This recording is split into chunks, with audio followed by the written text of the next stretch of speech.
Hi, I'm Melissa, I'm a mother, and in this video I'm going to talk about polyamory and relationship anarchy.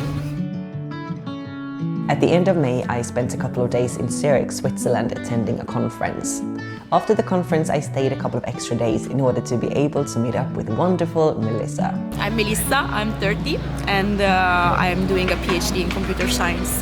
What else? I'm from Italy, from Bologna, and I am a mom of a wonderful human being. She's 3.5 years old, and I am polyamorous / relationship anarchist. Let's break that down a bit. What do these words mean to her? It all starts from my idea, that is not mine, but the idea shared by multiple people, that love is abundant and it's not a limited resource. And for me, being a poly means that I can create a different relationship with different people that move on the axis of sexuality, romantic relationship or friendship. The axes are very fluid to me, and being poly to me means that with consent and respect of all other people involved, I can explore different type of relationship with a lot of people without lacking any commitment that I have towards this specific person. So that was polyamory, but what about relationship anarchy? While polyamory still, maybe my feeling, guys, still makes a clear distinction between what is a romantic relationship and what is a friendship, relationship anarchy is much more fluid. I don't find them incompatible. I actually like to think myself at the moment as a polyamorous person that tends and is trying to improve herself towards a more relationship anarchy setup, because relationship anarchy essentially gives you very much full freedom in developing relationship however they want to be developed, in not labeling something as a friend, something as a hookup, something as a romantic partner, a platonic partner. It allows fluidity and it allows, yes, embrace the changing of relationship and not feeling the need to put everything in a box, And also, if I see the relationships in general in time, they do change. And trying to make an effort with our brain to stop trying to label everything, and above all to beat the expectation, not depending on a label, but depending on the person. This is very healthy because it allows you to express more and to bring out a lot of potential from that relationship, no? Because if we label, I don't know, a romantic relationship we label, take our big stamp and we label romantic relationship, okay? Then it comes with a lot of expectation. Maybe these are expectations that are healthy for you and this is what you want, Great. But are all these expectations very important to you, or could be redefined, depending on the person that you are interacting with, if you are both feeling comfortable with it, Removing the label actually helps a lot. This trying to get out of the structure that we have or the way we perceive relationships, I feel. She has had those feelings within her for a very long time, but it took her some time to understand what they meant. During the years, I developed the language to actually identify this property of me, because unfortunately, polyamory is not, or relationship anarchism is not enough represented in the society today, or it is partially represented or sometimes misrepresented, and this didn't allow me for a long time to actually give a name to the feeling that I had or the way I wanted to express my relationship orientation. And the fact that due to the amazing work of a lot of activists and a lot of writers, I could find finally the vocabulary to express what has always been there with me, and giving me the opportunity to actually find the relationship and structure the relationship as I want. This was a real blessing for me, and that made me very happy in life. Melissa lived together with her daughter's other parent, and this is how they structured their relationship. We are absolutely non-hierarchical, meaning that we do not put our couple before other relationships that we have. But obviously, we having a daughter, this is a proxy for sometimes privileging our relationship, because obviously our daughter is the priority. That necessarily involves the two of us. There are very different type of way to handle multiple relationships at the same time, but we can distinguish into main paths, or let's say threads. One is parallel polyamory, when people prefer to date separately, meaning they prefer to not have their partner know each other, to not to have date all together or spend time all together. Kitchen table dynamic on the other side are dynamics in which people share a common space together. So sometimes you can organize, board game nights or movie nights or a dinner all together, or we go to vacation all together. At the moment we are very open to both, meaning that I had relationship in a parallel setup, but they are always welcome to join our kitchen table or having me joining their kitchen table whenever they feel comfortable with. This means that Melissa spends some time away from her daughter, by herself or with other partners, and she feels that this is very important. I personally wouldn't be able to be half of the mother that I am if I didn't have enough time to cultivate my interests, to see my friends, to see my other partners, or in general spend time for myself. And this is what I think makes me be a pretty good mom. The nights that my nesting partner is out, I get to spend one-to-one evening with my daughter. It is very different than spending time with all your family together, right? It's very personal, and so does he. Whenever I am out, he gets, to go on a one-to-one date with his own daughter, and having a lot of daughter and father time that is very precious. And speaking about her daughter, how do Melissa handle these relationships in relation to her daughter? My daughter, as always, since she's alive, has always been exposed to this concept, to the concept of polyamory. She knows. She met, I think, every person in which we had stable relationship with, and they were very beautiful moments. Obviously, whenever you are out with one or two partners or whatever, and are 3 years old, 2 years old, you have appropriate interaction in front of the kid.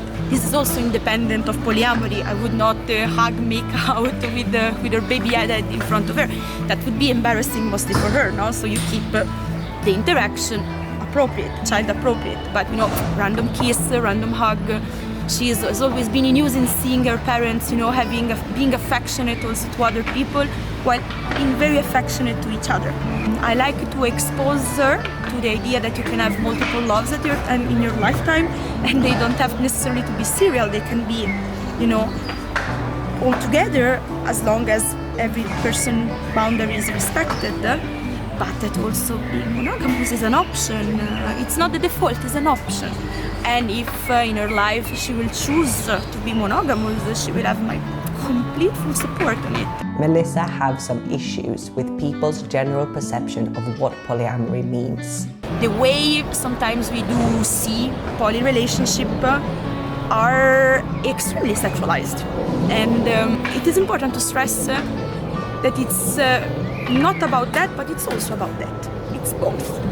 Because on one side, I personally don't like that for justifying or for making something valid, we have to completely erase the sexual part of it. This is a very old way of thinking, a very closed way of thinking. Obviously, sex is part of polyamorous relationship as a monogamous relationship, unless we are, in the sexual spectrum, and also this is valid. It's about connection that can develop in different axes, one of which is sex.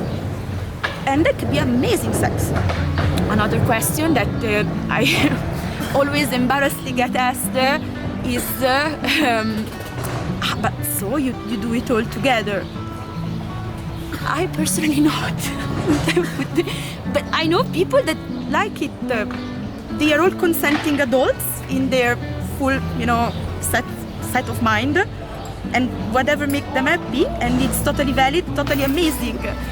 But whenever I get asked, being actually very shy on this aspect of my life, whenever I get asked, I kind of completely blush and say, never happened in my life, and I'm not sure I would feel comfortable with it at the moment. Then we know. But yes, sex is part of it, and it's amazing. It's actually very nice when you learn something of you with one partner and then you can bring it also to the other partner, you know. And there is a continuous exchange also in experiences, in also knowing your body in different way. That can be a common knowledge. I don't know. It can just make your sexual life better in some aspect. But she wants to underline that it's not only about sex. It's also about emotional connection. It's really about showing yourself vulnerable with somebody, sharing the feeling. How do we distinguish romantic relationship versus friendship? When some friendship, it's blurred. But it's also about the sentimental part. It's about building something with somebody that is not just one, maybe in different ways, and sharing your life together, or part of your life together, and it's building connection. There is something that she would like to add. Another thing that actually polyamory taught me about is how to assign value to a romantic relationship beyond the so-called relationship escalator. No.